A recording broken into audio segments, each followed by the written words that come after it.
So, this is a weird video topic. I never expected that I'd make one of these videos, the good old information for the public type of thing. But here I am.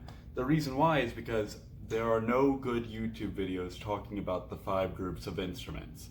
So, here I am to fix that. Now, first things first, I'm by no means a musical genius. I was in band for 3 years, dropped out because of having to move schools, and frankly, football games and marching wasn't exactly appealing to me.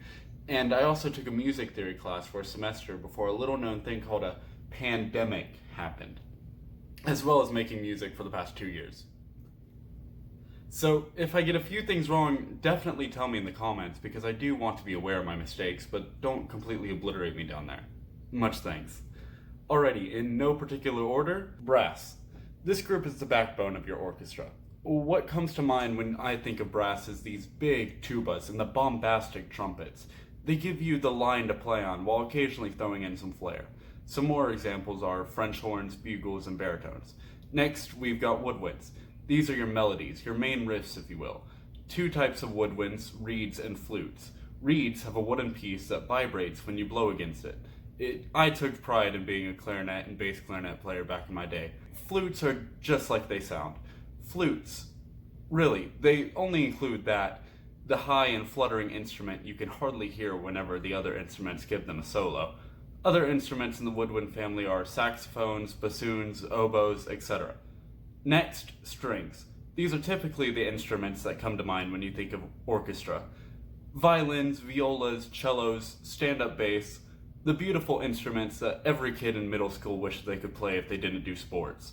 Some other instruments you don't typically think of as stringed instruments when in perspective of orchestras are guitars, bass guitars, and banjos. The first batch are played with a bow, which is basically a stick with some string on it.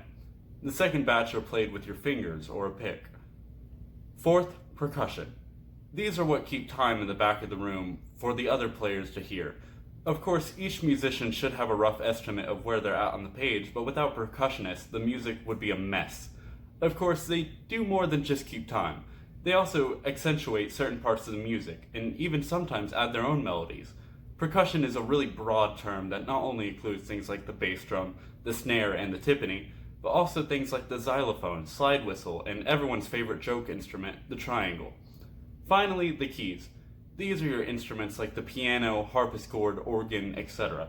What they do, according to Google, is provide harmonic accompaniment to the melodic components of the song. I think the group as a whole is pretty self-explanatory. However, a bit of a fun fact, harp is included in this family. Odd. And there it is, the 5 groups of instruments. This was a bit of a weird video, but oddly I enjoyed working on it. I guess if you want more content like this, tell me down below. And it'd do a lot if you could like and share it around. I know there are plenty of people like me in middle school who are looking for these type of videos, and I hope this could be of some help.